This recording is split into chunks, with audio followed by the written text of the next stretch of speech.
जगवंदा अरहंता भव जीवेण नाणं दर्शन संभव चारित्रं सोहि कारणं तेषिं मुखाराहण हेतुं चारित्रं बाहुणं बोचे चारित्रं बाहुणं आदि ब्रह्म प्रथम तीर्थेश्वर आदिनाथ भगवान की, देवादिदेव मूलनायक पार्श्वनाथ भगवान की, वर्तमान शासनायक वर्तमान स्वामी की, आचार्य भगवंत कुंद कुंद स्वामी की, आचार्य भगवंत श्रुत सागर जी महाराज की, परम पूज्य आचार्य गुरु रेखड़ विभव सागर जी महाराज की, अहिंसा मय विश्व धर्म की, आर्यगणत समिति श्री सिद्ध श्री माता जी की, आर्यका संघ की। प्रिय बंधुओं, पूर्व में हम सभी ने अष्टबाहु जो 8 अंगों की तरह है, उसमें से एक अंग दर्शन बाहु का स्वाध्याय वाचना के माध्यम से लिया था। इसी वाचना के क्रम को आगे बढ़ाते हुए आज अब इस चारित्र बाहु की वाचना को प्रारंभ करने का प्रयास और पुरुषार्थ करेंगे। जो भगवान महावीर स्वामी ने दिव्य ध्वनि में दिया, गौतम गणधर ने उसे झेला। गौतम गणधर के पश्चात जम्बूदीप आदि आचार्य ने, जम्बू स्वामी आदि आचार्यों ने ग्रहण किया। धरसेन, भूतबली, पुष्पवंत दंत आदि आचार्यों ने ग्रहण किया। उसके पश्चात में हमारे आचार्य भगवंत कुंद कुंद स्वामी ने ग्रहण किया और ग्रहण करने के पश्चात आचार्य भगवंत श्रुत सागर हुए। उन्होंने इस ग्रंथ की संस्कृत टीका की। उसके पश्चात परम पूज्य दीक्षा गुरुवर विभव सागर जी महाराज ने हम अल्पज्ञानियों के लिए पन्नालाल साहित्याचार्य जी के द्वारा उस संस्कृत टीका का जो हिंदी अनुवाद किया है, उस पर भी प्रवचन श्रृंखला को आगे बढ़ाया।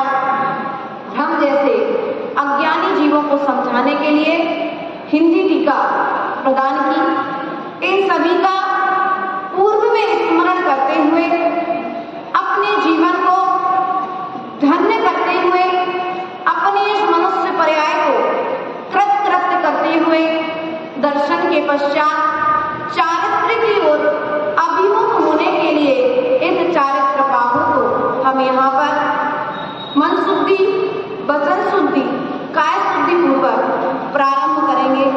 हे भगवान, यदि ज्ञान के द्वारा श्रुत की अभिनय हो जाए, कोई शब्द यदि गलत निकल जाए, हे सरस्वती माँ हमें क्षमा प्रदान करें।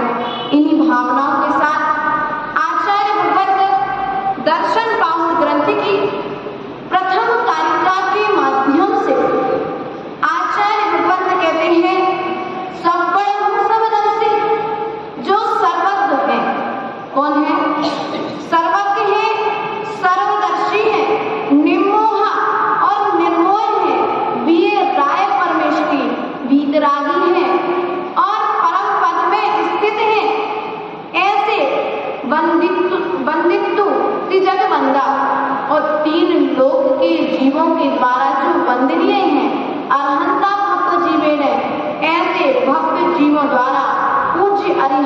देव क्या करता हूं मैं? वंदना। कैसे हैं? सर्वज्ञ। सर्वज्ञ किसे कहते हैं? जो समस्त पदार्थों को एक साथ जानते हैं, ऐसे जो सर्वज्ञ हैं। सर्वदर्शी है जिनके ज्ञान में तीनों लोक, मामा जी कितने? तीनों लोक और अलोक तीनों एक साथ में दिखाई दे रहे हैं, ऐसे सर्वदर्शी हैं। निर्मोह है। क्या है? निर्मोह। राग, द्वेष और मोह से जो रहित हैं, ऐसे निर्मोही हैं। वीराय, जो वीतरागी हैं, राग द्वेष से रहित हैं, वीतरागी हैं और पंच परमेष्टि परम पद में स्थित है। कौन से पद में? पंच परमेष्टि के प्रथम पद में जो स्थिर है, ऐसे अरहंत परमेष्टि तीन लोक के जीवों के द्वारा जो वंदनीय हैं, अर्थात जिन्होंने अरहंत परमेष्टि, देखो भैया इंद्र कुमार, अर मतलब रहत, नष्ट कर दिया है। अरे बोलते हैं अरहंत, अरिहंत। अपन कहीं कहीं पर अरिहंत आता है, कहीं पर अरहंत आता है, कहीं पर तीन प्रकार से नाम आता है। कहीं पर रेप चढ़ जाती है ऊपर में, कहीं पर रेप नीचे हो जाती है, कहीं पर छोटी की मात्रा लग जाती है। तो तीनों के अर्थ अलग अलग है। नमोकार का जो ग्रंथ है छोटा, तो उसमें तीनों का अर्थ दिया गया अलग अलग। तो कहने का तात्पर्य जिन्होंने चार घातिया कर्मों को नष्ट कर दिया। क्या कर दिया है? जिन्होंने चार घातिया कर्मों को नष्ट कर दिया है, ऐसे अरहंत परमेष्टि को नानम दर्शन सम्यक दर्शन, सम्यक ज्ञान और सम्यक चारित्र की सोही गणन से शुद्धि के लिए, इसके लिए सम्यक दर्शन, सम्यक ज्ञान और सम्यक चारित्र की शुद्धि के लिए मोक्षारायणम हेतु क्या करता हूँ? चारित्र पाहुणम मोक्षामि, मुख्य आधार करके इस चारित्र पाहुण ग्रंथ को कहना। दर्शन की शुद्धि, दर्शन क्या होता है, कैसा होता है? ज्ञान के द्वारा होता है, ज्ञान में होता है, ज्ञानी के लिए होता है। यह सब बातें दर्शन पाहुण में आचार्य भगवंत ने बताई थी।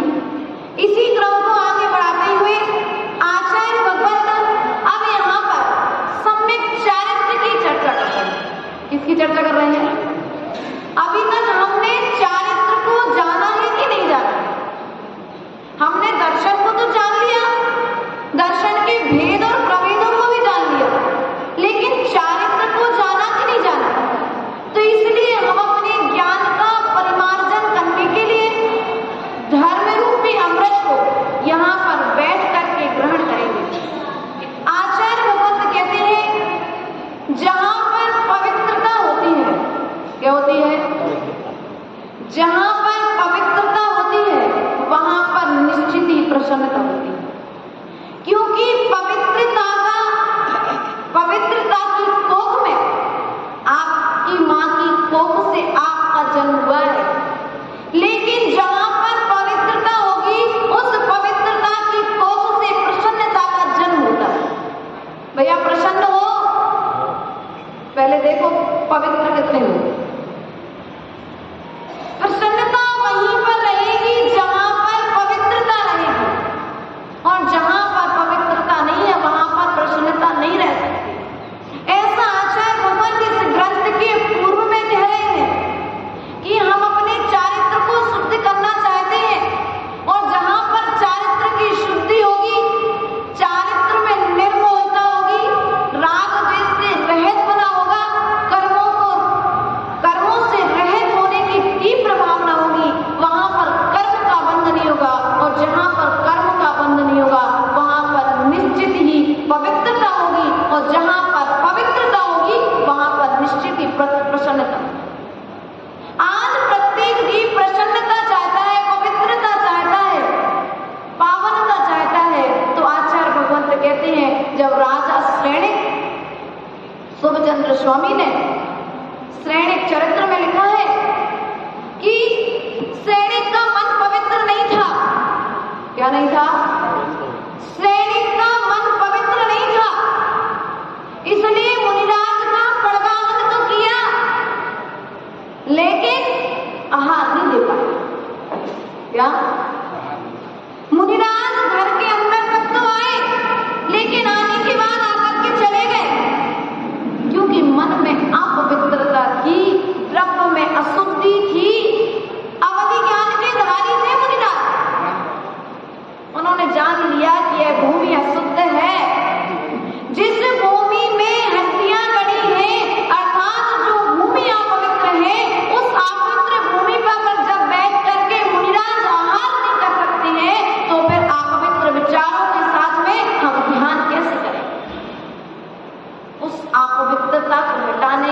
नाम है चारित्र।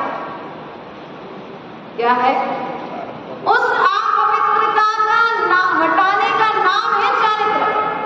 राग द्वेष के परिणामों का नाम है वीतरागता। हम वीतरागी गुरु के और वीतरागी प्रभु के शरण में रहते हैं, लेकिन राग कितना करते, द्वेष कितना करते, और राग द्वेष करके हम अपने आप को स्वयं अपवित्र करते हैं, कोई दूसरा अपवित्र नहीं करता। आचार्य भगवत कहते हैं चारित्र पाहुड़ यहाँ पर प्रारंभ हो रहा है। चारित्र पाहुड़ के साथ में आज अंदर में खोज करना, मैं पवित्र कितना हूँ, मैं पावन कितना हूँ, मेरे परिणामों में शुद्धि कितनी है। चौकी की शुद्धि बनाते हो आप लोग, एक बार परिणामों की शुद्धि तो बनाओ। चौका नहीं लगेगा तब भी साधु पहुंच जाएगा तुम्हारे घर पर, यदि परिणामों की शुद्धि होगी। क्या? चौका नहीं लगेगा तब भी साधु तुम्हारे दरवाजे पर आ जाएगा, परिणामों में शुद्धि होगी तो। लेकिन परिणामों में अशुद्धि है, अभी परिणामों में प्रसन्नता नहीं है। माता जी हम खुश रहना चाहते हैं, व्यक्ति आज खुश रहना चाहता है, हंसना चाहता है व्यक्ति, हंसने का माहौल नहीं मिल रहा, हंसने के लिए योगा वाले लगाने पड़ रहे हैं। विचार करिए, हंस नहीं पा रहा व्यक्ति, इतना ज्यादा राग द्वेष का माहौल उसने अपने आजू बाजू क्रिएट करके रखा है। प्रिय बंधुओं, हम वीतराग प्रभु की शरण में हैं, वीतरागी प्रभु की संतान हैं, जिन्होंने कमठ जैसे जीवों को उपसर्ग करने के पश्चात में भी उनसे द्वेष नहीं किया, तो हमारे ऊपर तो ऐसा कोई उपसर्ग करने वाला है ही नहीं। इसलिए प्रिय बंधुओं, अपने परिणामों से अपना भला होने वाला है, किसी दूसरे का भला नहीं होगा। क्या? तुम्हारा पेपर, अपना पेपर आप स्वयं लिखोगे और आप अपनी कॉपी में जो आंसर लिखोगे उसी आंसर के अनुसार आपको नंबर मिलेंगे। आप ये सोचो इंद्र कुमार जी कि संतोष भैया आपकी कॉपी में कुछ लिख दें और आपको नंबर मिल जाएंगे, तो कॉपी में ये कुछ लिख तो सकते हैं, आपके लिए निमित्त नैमित्त संबंध हो सकता है, लेकिन तुम्हें फिर भी जागरूक रहना पड़ेगा, सचेत रहना पड़ेगा, हर समय सावधान रहना पड़ेगा। आचार्य भगवत कहते हैं जैसे बॉर्डर पे खड़ा सैनिक हमेशा सावधान और सचेत रहता है, पता नहीं किस ओर से गोली चल जाए देश पर, तब आप सावधान यहाँ पर शांति से यहाँ पर पूजा कर पा रहे हैं। बॉर्डर पर खड़े उस सैनिक के समर्पण को देखिए, जो अपने परिवार को, अपने समाज को, अपने घर को, अपनी माँ को, अपनी पत्नी को, सबको छोड़ करके खड़ा हुआ है। किसके लिए? कि मंदिर में रह करके आप अपने नगर में रह करके अच्छे से धर्म कर सके। क्या कर सके? आप धर्म कर सके। एक पिता अपना घर छोड़ करके विदेश में जाकर के नौकरी कर रहा है, इसलिए कि मेरा परिवार यहाँ पर अच्छे से रह सके, पैसा कमा रहे, अपने परिवार से दूर है। लेकिन हमारी स्थिति क्या है? हमारी स्थिति क्या है? हम उनके समर्पण को देख रहे कि नहीं देख रहे? उनके समर्पण की ओर हमारी दृष्टि है कि नहीं है? क्योंकि चारित्र की बात कही जा रही है, तो चारित्र समर्पण से प्रकट होता है। जहां पर समर्पण होगा वहां पर चारित्र होगा। तुम्हें समर्पित होना पड़ेगा, तभी चारित्र आएगा। क्योंकि जल जब घड़े के लिए समर्पित होता है तभी जल भरता है, घड़ा भरता है। यदि जल समर्पित ना हो तो खाली कलश अमंगल का प्रतीक होता है। और तुम अपने जीवन को चारित्र से मंगल करना चाहते हो, क्या करना चाहते हो? चारित्र होगा तो आपका यह शरीर भी मंगल का प्रतीक होगा। आंख से कन में होगे लेकिन फिर भी जीभ तुम्हारे पांव पड़ेंगे, पैर के ढंग से चलते नहीं रहेगा लेकिन फिर भी जीभ तुम्हारे लिए वंदना करेंगे। क्यों? आपने चारित्र को धारण कर लिया। एक वही पाषाण जिन पर एक मंत्र डाल दिया तो तीन लोग में बंद नहीं होंगे। एक वही गुरु तुम सबके बीच से निकले और एक भव्य जीव के ऊपर में रत्नात्रय के संस्कार कर दिए, आप उन सबकी वंदना करने लगे। खेल किसका है? मात्र विशुद्धि का। किसका खेल है? विशुद्धि का खेल है। विशुद्धि आएगी कहां से? विशुद्धि कोई बाजार में नहीं बिकती है, विशुद्धि कोई तुम्हारे अंदर में प्रकट हो। सूर्य का प्रकाश और सूर्य का प्रकाश सूर्य के साथ में रहता है हमेशा। सूर्य अपने प्रकाश और प्रताप को छोड़ दे तो सूर्य सूर्य नहीं रहेगा। उसी प्रकार से तुम अपने प्रकाश और प्रताप को छोड़ करके जब जाते हो तो मोह और राग द्वेष के अंधकार से सहत हो जाते हो। इसलिए प्रिय बंधु, यदि आप चाहते हो कि आपके अंदर में चारित्र प्रकट हो, आपके जीवन में चारित्र प्रकट हो, तो आचार्य भगवंत कहते हैं 40 मूल गुणों की प्राप्ति के लिए इस चारित्र बाहुर की 44 कारिकाओं के माध्यम से हमें अपने जीवन में चारित्र को ग्रहण करना। कोई दूसरा देने और लेने नहीं आएगा। इस चारित्र का पालन तुम्हें स्वयं करना पड़ेगा, क्योंकि पूर्वाचार्यों ने किया है, इसलिए उन्होंने करने के लिए कहा है, उन्होंने बिना किए करने के लिए नहीं कहा। पंडित पन्नालाल जी साहित्याचार्य, जिन्होंने आदि पुराण, उत्तर पुराण, पद्म पुराण, महापुराण, अष्टपाहुड़ आदि ऐसे ग्रंथों की हिंदी टीका की। कितने महान विद्वान रहे होंगे वो, कितना उन्होंने अपने जीवन में चारित्र को जिया होगा। आप उत्कृष्ट चारित्र नहीं कर सकते, पहले तो प्रयास करिए कि आप मुनिराजों का जो महाव्रत रूप आचरण है उसे धारण करिए, और यदि उसे धारण नहीं कर सकते हैं तो श्रावक का जो चारित्र है, श्रावक के जो कर्तव्य है 6 कर्तव्य, उन 6 कर्तव्यों की ओर दृष्टि डालिए। कल 24 थाना का विषय चल रहा था, धर्मचंद जी है क्या बात? 24 थाना का विषय चल रहा था। धर्मचंद जी ने प्रश्न किया था कि माता जी, साधुओं में भी कसाय होती है क्या? क्या साधुओं में भी कसाय होती है क्या? तो 24 थाना विषय को जब खोल करके देखा तो आचार्य भगवंत ने कहा कि हाँ, 10वें गुण स्थान तक सूक्ष्म लोभ होता है तो कसाय होता है। कौन से गुण स्थान तक? कौन से गुण स्थान तक? 10वें गुण स्थान तक कसाय होती है, और 10वां गुण स्थान वर्तमान पंचम काल में है ही नहीं। 5वें, 6वें और 7वें से आगे जीव जा ही नहीं सकता है। 5वें, 6वें और 7वें में तो तैयारी होती है कसायों को त्याग करने। क्या होती है? तैयारी हो रही है, धीरे धीरे जाकर के वह 14वें गुण स्थान की यात्रा को प्राप्त करेगा।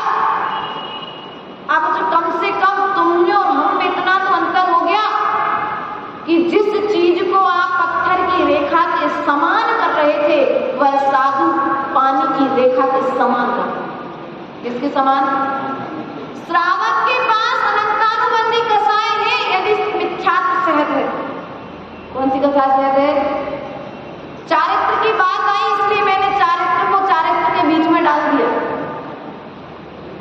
अनंतानुबंधी, अप्रत्याख्यान, प्रत्याख्यान और संजुलन और 9 कसाय। इस प्रकार से कसायों के लिए 4 स्टेज में बांट दिया गया, 4-4 चौकड़ी बना दी गई। अनंतानुबंधी कसाय पत्थर की रेखा के समान होती है। कौन सी रेखा के समान? मर जाएंगे जीवन भर, 6 महीने से आगे जिसकी कसाय चली गई। आज क्षमावाणी का दिन है, तुम्हारे यहाँ नहीं मनाते कोई बात नहीं, किसी कोई बात नहीं, लेकिन कम से कम अनंतानुबंधी कसाय के विषय में समझ लेना। इस वैभव के कारण भाई भाई का जो वर्षों से बैर है, देवरानी जेठानी का जो बैर है, बहन बहन का जो बैर है, इन सब का कारण मात्र एक संपत्ति। कौन है? संपत्ति है, दूसरा अहंकार, घमंड, मान। मेरे मान की पूर्ति नहीं, इसलिए 2 भाई सालों से बात नहीं करेंगे। 2 देवरानी जेठानी एक साथ एक छत के नीचे रहती है लेकिन बात नहीं करेगी। सास बहू एक साथ में रह रही लेकिन बात नहीं करेगी। 6 महीने से बाहर यदि आपकी कसाई चली गई तो समझ लेना नरक और निरोध की यात्रा तुम्हारी पक्की है, इसको कोई नहीं रोक सकता। यदि आप सम्यक दर्शन को प्राप्त हो जाते हैं तो आपकी कसाई अब थोड़ा सा कम हो गई, लकड़ी की रेखा के समान हो गई। पहले पत्थर, फिर लकड़ी, लकड़ी के पास में बालू और बालू के पास बालू पानी। जो श्रावक के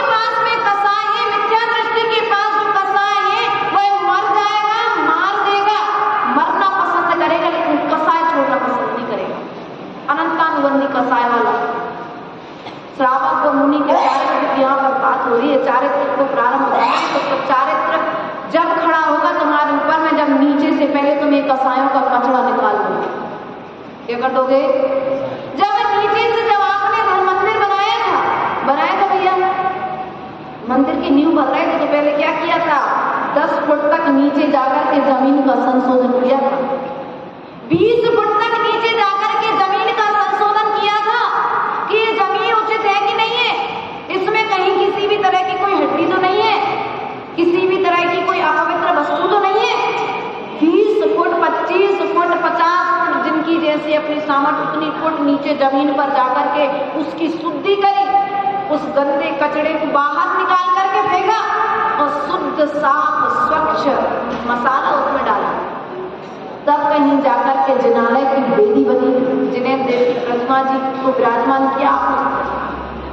तो हम चाहते हैं आपके हृदय में भी भगवान जिनेन्द्र देव की प्रतिमा विराजित हो, अर्थात तुम्हारी आत्मा जो भगवान बनने वाली है वह भी प्रकट हो। तो प्रकट कैसे होगी?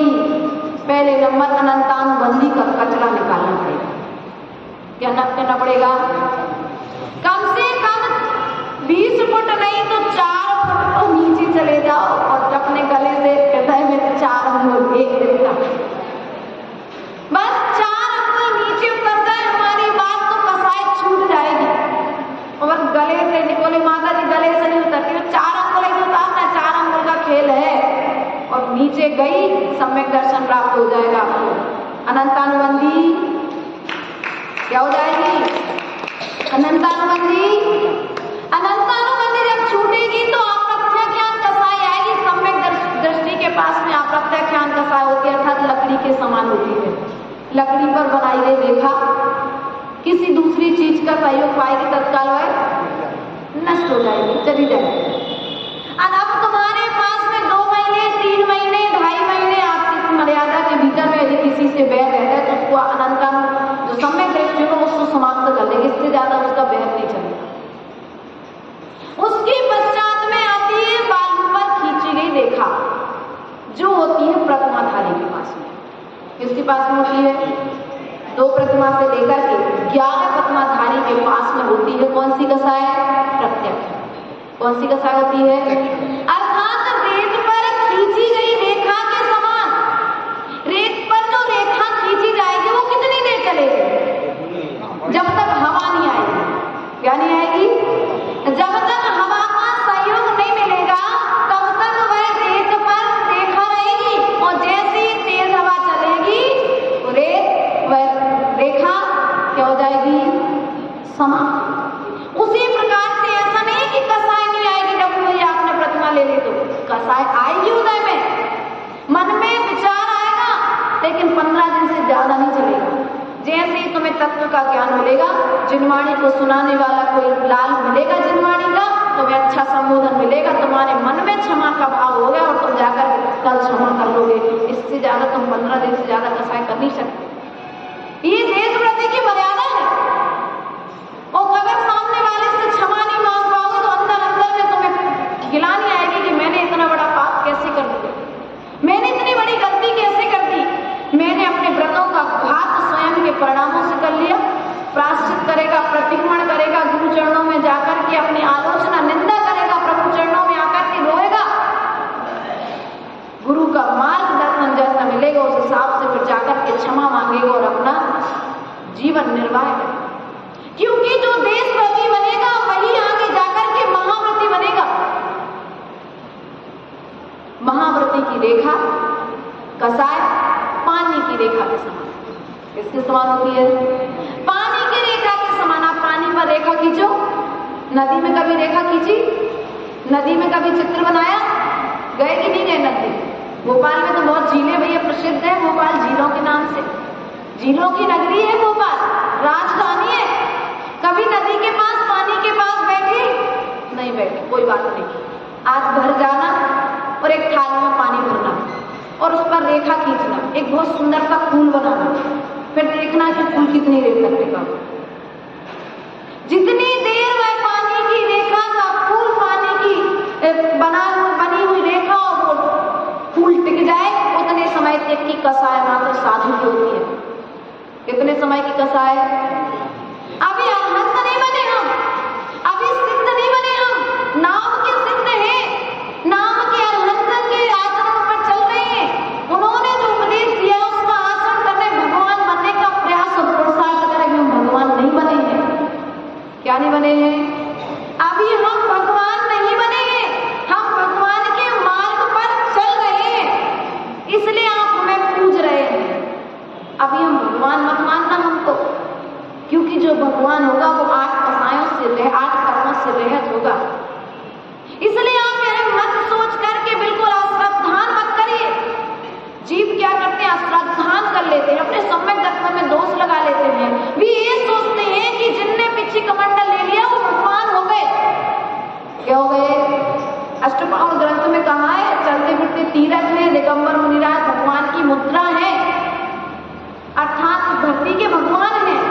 कसाय उत्पन्न होगा।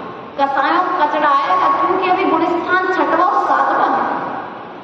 छठवें और सातवें गुणस्थान के झूले में वो झूल रही है, अभी वो 8वें 14वें गुणस्थान तक नहीं पहुंचे, अभी 13वां गुणस्थान बनेगा अनंत अवस्था में, और 13वां जैसे छूटेगा 14वें में प्रवेश होगा, 14वां सिद्धालय। सूक्ष्म है प्रवेश 14वें गुणस्थान, ज्यादा समय 14वें में नहीं दे सकते। इसलिए प्रिय बंधुओं, हमारे द्वारा यदि कसाय की जा रही है, हंसना भी कसाय है। हास, रति, अरति, राग करना, द्वेष करना, शोक करना, भय, हास, रति, अरति, शोक, भय, जुगुप्सा, स्त्री वेद, पुरुष वेद, नपुंसक वेद, ये 9 कसाय बताइए। ये भी स्त्री वेद भी एक कसाय है। क्या पुरुष होते हुए स्त्री रूप परिणाम चलना, काश ऐसा होता, मैं स्त्री होती तो ऐसा कर लेता। महिला सोचती है पुरुष होते तो काश ऐसा कर लेते, और जो स्त्री होते हुए स्त्री को और पुरुष होते हुए पुरुष को चाहता है वो नपुंसक बनता है। क्या होता है? अब भावों से आप द्रव्य से स्त्री हैं, आप द्रव्य से पुरुष हैं। 9वें गुण स्थान तक स्त्री पुरुष और नपुंसक तीनों वेद चलते हैं। क्या 9वें गुण स्थान तक स्त्री वेद, पुरुष वेद और नपुंसक वेद, ये तीनों वेद चलते हैं 9वें गुण स्थान तक। अब लोग मानते हैं कि मल्लीनाथ भगवान मल्ली कुमारी अर्थात स्त्री वेद से मोक्ष गए, तो 14वें गुण स्थान 9वें गुण स्थान के आगे वेद ही नहीं है। क्या 9वें गुण स्थान के आगे वेद ही नहीं है, तो फिर स्त्री वेद उनके साथ कैसे जाएगा? विचार करने की आवश्यकता। उनके मन में किसी भी द्रव्य से भगवान बनने के लिए द्रव्य से पुरुष पर्याय होना आवश्यक है, लेकिन मोक्ष पाने के लिए इन तीनों वेदों को छोड़ना पड़ेगा, तब कहीं जाकर के भगवान बनेंगे। आज यहाँ पर चारित्र पावड़ की चर्चा हो रही, अर्थात हमारे चारित्र के महल में हम प्रवेश करना चाहते हैं, तो आचार्य भगवान कहते हैं चारित्र के महल में प्रवेश करने के लिए पहले तुम्हारे लिए इस महल को बनाने के लिए जो नीचे में कसायों का कचरा है उसको हटा दीजिए, और जहां पर कसाय हटेगी तो महल में प्रवेश हो जाएगा, आपका महल खड़ा हो जाएगा। आप सोचते हैं हम चारित्र लेना चाहते हैं, प्रतिभा लेना चाहते हैं, लेकिन प्रतिभा ले नहीं पा रहे क्योंकि तुमने चारित्रवानों की विनय नहीं की, इसलिए तुम्हारा चारित्र बढ़ाने क्या नहीं कर पा रहे? मनोज भैया, भाव आया था प्रतिभा ले ले, लेकिन नहीं ले पाए प्रतिभा। इसमें तुम्हारा और हमारा दोष नहीं है। तुमने जो पूर्व में चारित्रधारियों की अभिनय की थी, क्या की थी? चारित्रधारियों की अभिनय की थी। कोई चारित्र को धारण करने जा रहा था, आपने कह दिया भैया रुक जाओ, बाल बच्चे छोटे हैं, थोड़ा बाद में ले लेना। आपने सामने वाले को चारित्र धारण करने से रोका था, इसलिए आज तुम्हारे लिए कोई दूसरा कारण नहीं, तुम्हारे भाव स्वयं तुम्हें चारित्र मोहिनी कर्म का कारण हो जाए। जिसने प्रतिमा ले ली उसने अपने लिए अपने हाथ से स्वर्ग का रिजर्वेशन करा दिया। क्या कर लिया? हम चाहते थे कि आप 2 प्रतिमा धारण कर ले, पाप कितने समय करोगे? आप अभी भी यदि चाहें आप स्वर्ग का रिजर्वेशन करा सकते हैं। किसके बल पर? सम्यक दृष्टि का सम्यक दर्शन, तो क्योंकि छाया सम्यक दर्शन होना नहीं है पंचम काल में, छाया सम्यक दर्शन होना नहीं है। अब इस सम्यक दर्शन ही जब स्थिर नहीं है तो फिर आगे कैसे बढ़ेगा जी? तो आचार्य भगवान कहते तुम चारित्र को धारण करो, अर्थात अपने पद के अनुरूप आप गृहस्थ हैं, कम से कम 2 प्रतिमा के व्रत तो हमारे होना ही चाहिए। जो 2 प्रतिमा के व्रतों को धारण करता है, गुरुदेव कहते हैं कि वह निश्चित ही स्वर्ग को प्राप्त करता है। उसने अपना रिजर्वेशन स्वर्ग के लिए करा लिया, टिकट कटा लिया। अब इसके बीच में आपके लिए कोई रोक नहीं सकता। रिजर्वेशन हो गया, रिजर्वेशन हो गया तो शिखर भी जाना। उसी प्रकार से जिसके जीवन में 2 प्रतिमा आ गई, कितनी प्रतिमा? 2 प्रतिमा, 7 प्रतिमा और 11 प्रतिमा। 11 प्रतिमा उत्कृष्ट, 7 प्रतिमा मध्यम और 2 प्रतिमा जघन्य। हम कब तक भोगों में लगे रहेंगे? हम कब तक अपने आसक्ति भाव में लगे रहेंगे? कब हम शुद्ध भोजन करेंगे? जिसके जीवन में चारित्र आएगा, छोटे रूप में पालन करो, लेकिन इतना तो नियम ले लेना, इस चारित्र पहाड़ को हम खोलने जा रहे हैं कि जब तक ये चारित्र पहाड़ ग्रंथ चलेगा, अष्टमी और चतुर्दशी के दिन हम शुद्ध भोजन करेंगे। कौन से दिन? हम हमारे आगे तो भोजन नहीं करेंगे, कम से कम अष्टमी चतुर्दशी के दिन तुरंत के पिसे मसाले, गेहूं आदि हम लेंगे। कम से कम इस चारित्र पहाड़ की महिमा तुम्हारे जीवन में तब आएगी। कहते हैं ग्रंथ को प्रारंभ करने के पूर्व में कुछ वस्तु का त्याग कर देना चाहिए, जिससे ग्रंथ सावधानी पूर्वक संपन्न हो सके, कोई विघ्न बाधा ना आए, क्योंकि ज्ञानावर्ण कर्म का बंध जिस जीव ने किया है उससे विघ्न निश्चित ही आएंगे। उस विघ्न की टालने के लिए त्याग कर दिया। क्या किसी ने कहा माता जी हम नियम लेते हैं, लेकिन हमने कई बार स्वाध्याय करने का नियम लिया, लेकिन नियम टूट गया। कोई बात नहीं, नमक का त्याग कर दो और नियम ले लो कि जब तक पद्म पुराण पूरा नहीं होगा तब तक नमक का त्याग। 1 महीने में हम गारंटी देते पद्म पुराण पूरा होगा।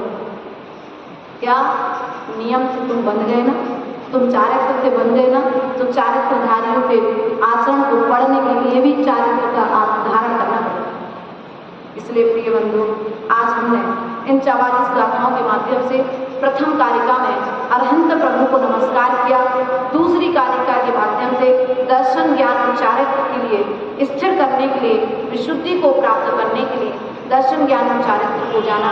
हमें विश्वास है कि आज आपने जो सुना है निश्चित ही आप उसे सुनेंगे और आचरण में लाने का प्रयास करेंगे। आज क्षमावाणी पर्व पर जिन जिन से जो भी बुराई हो, आज उसे निश्चित ही क्षमा कर लेना, क्योंकि क्षमा मंदिर में हो या क्षमा घर में हो, होना ही चाहिए, क्योंकि हम क्षमावान प्रभु की संतान हैं, हम क्षमावान गुरु के शिष्य हैं, हमारा जन्म क्षमावान कुल में हुआ है, इसलिए हम क्षमा को अपने जीवन में धारण करें। आज क्षमावाणी पर्व पर समिति श्री रीम श्री सामायिक श्री माता जी यहाँ पर विराजमान है। इनके मध्य में रहते हुए यदि हमारे द्वारा, क्योंकि 4 साल ये हमसे बड़ी रही जब मैं छोटी का थी, उनकी अभी 8 महीने पूर्व में दीक्षा हुई और काफ़ी समय से माता जी के साथ में अभी 1 महीने 2 महीने से, इसलिए मध्य में यदि किसी भी तरह की किसी को समाज जन में भी किसी को संघ के द्वारा, हमारे द्वारा किसी को किसी भी तरह के ठेस पहुंची हो तो इस संघ के लिए क्षमा प्रदान करेंगे। क्षमावाणी पर्व पर सबसे एक साथ और प्रत्येक से एक अलग अलग उत्तम क्षमा के साथ में बोले महावीर भगवान की, परम पूज्य आचार्य गुरुवर भव सागर जी महाराज की।